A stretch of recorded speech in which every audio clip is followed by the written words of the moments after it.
నా పేరు doctor C V Madan Kumar, AP medical council member, రిస్టా చిల్డ్రన్స్ హాస్పిటల్ కదిరి. వేసవి కాలం ప్రారంభమైంది. ఎండ తీవ్రత చాలా ఎక్కువగా ఉన్నది. చిన్నపిల్లలు వడదెబ్బకు గురవుతున్నారు.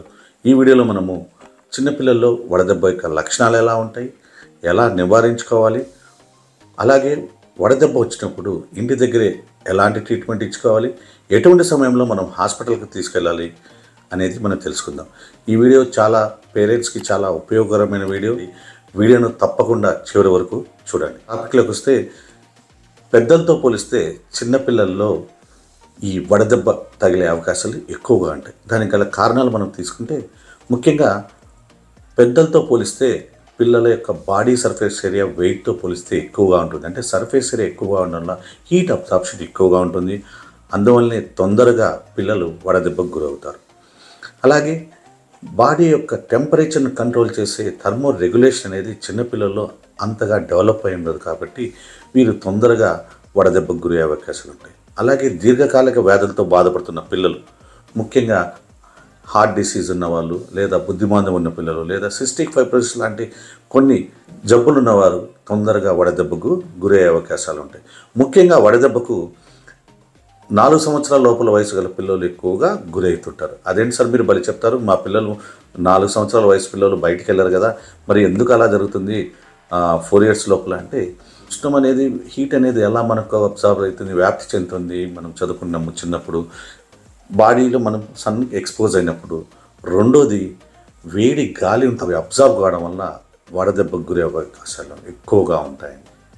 సో ముఖ్యంగా 4 సంవత్సరాల వయసు గల తర్వాత పిల్లలు అయితే ఎండకి ఎక్స్పోజ్ కావడం వల్ల, లెస్ దాన్ 4 years పిల్లలు అయితే వేడి వాతావరణంలో ఉండడం వల్ల కూడా వడదెబ్బకు గురే అవకాశం. ఇంకా పుట్టిన పిల్లలు అనుకోండి, ఎక్కువగా బట్టలు మనం చుట్టేయడం వల్ల కూడా వేడి ఎక్కువయ్యి డిహైడ్రేషన్ గురయ్యే అవకాశాలు ఉంటాయి. ఇంకా వడదెబ్బ లక్షణాలు మనం తీసుకుంటే, మామూలుగా వేడి అనేది ఎఫెక్ట్ ఎలా చేస్తుంది బాడీలో అంటే 3 రకాలుగా చేస్తుందండి. మన శరీరంలో 3 మనం డివిజన్స్గా చేసుకోవచ్చు. మొదటిది హీట్ క్రాంప్స్ అంటారండి.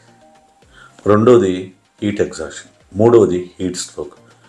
ఈ హీట్ స్ట్రోక్ అనేది మెడికల్ ఎమర్జెన్సీ, చాలా ప్రమాదము. అత్యవసరంగా మనము హాస్పిటల్లో బిడ్డను చేర్పించాల్సి వస్తుంది.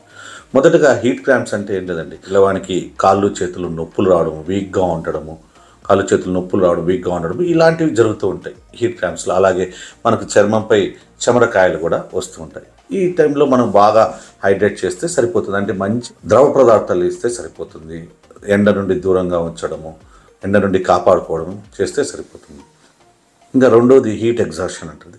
వీటిలో ఏమవుతుందంటే దప్పిక ఎక్కువ కావడము, నీరసంగా ఉండడము, చాలా వీక్గా కావడము, అలాగే వామిటింగ్స్ ఎక్కువ కావడము, వాంతులు ఎక్కువ కావడం, వాంతికి వచ్చినట్టు ఉండము, నాసే వామిటింగ్స్ ఉండడము, అలాగే సివియర్ హెడ్ఏక్ ఉండడము, దాంతోపాటు చెమట ఎక్కువ పోయడము, కాళ్ళు చేతులు చల్లగా అయిపోవడం చెమట వలన, అలాగే శరీర ఉష్ణోగ్రత 102 degrees కంటే తక్కువగా ఉంటుంది.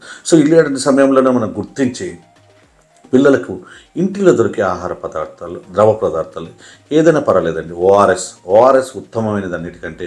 ఓఆర్ఎస్ ప్యాకెట్స్ మనకు దొరుకుతాయి కదా, ఓఆర్ఎస్ కొద్ది కొద్దిగా తాపడం మంచిది. ఎందుకంటే ఒక్కసారిగా ఓఆర్ఎస్ను మనము గ్లాస్లో వేసి ఒక్కసారిగా తాపించడం కూడా వాంతులు అయ్యే అవకాశాలు ఉంటాయి. కాబట్టి కొద్దిగా తాపుతుండాలి. అలాగే ఇంటిలో దొరికే న్యాచురల్ డ్రింక్స్ మనకు తెలుసండి, కోకోనట్ వాటర్ ఉన్నాయి, మజ్జిగ ఉన్నాయి, ఫ్రెష్ జ్యూసెస్ ఏదైనా సరే ఇచ్చి ఆ వేడి నుండి దూరంగా పిల్లవాడిని తీసుకొని వచ్చి చల్లని వాతావరణంలో కూర్చోబెట్టి, ఫీవర్ ఎక్కువ ఉన్నప్పుడు మొత్తం కోల్డ్ స్పాంజింగ్ చేస్తే సరిపోతుంది. ఈ టైంలో కానీ మనం గుర్తించుకోకుంటే ఖచ్చితంగా నెక్స్ట్ హీట్ స్ట్రోక్కు గురయ్యే అవకాశం ఉంటుంది. అది చాలా చాలా ప్రమాదం అండి. ఇంకా హీట్ స్ట్రోక్ యొక్క లక్షణాలు తీసుకుంటే, సివియర్గా వీక్గా ఉండడం, సివియర్గా హెడ్ఏక్ రావడం, మబ్బుగా, ఒక్కొక్కసారి అయితే డిజీనెస్, మత్తుగా ఉండడం, కోమాలకు పోవడము, ఫిట్స్ రావడము, అలాగే మతిస్థిమితం లేకుండా ప్రవర్తించడం, ఓరియంటెడ్గా ప్రవర్తించడం పిల్లవాడు. ఇలాంటి లక్షణాలతో పాటు టెంపరేచర్ హై ఉంటుందండి, 103 కంటే అబోవ్ ఉంటుంది. కాళ్ళు చేతులు మనం చూస్తుంటే చర్మము డ్రై అయిపోతుంది, స్కిన్ డ్రై అయిపోతుంది.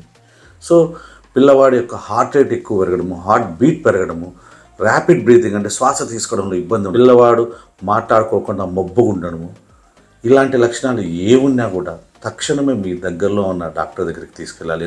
పిల్లలకు వడదెబ్బ తగలకోకుండా ఉండాలంటే ఎటువంటి జాగ్రత్తలు తీసుకోవాలంటే, ముఖ్యంగా సాధ్యమైనంత వరకు ఉదయం 10 గంటల నుండి సాయంత్రం 5 గంటల వరకు ఎటువంటి పరిస్థితుల్లో బయటకు తీసుకోకపోవడం మంచిది.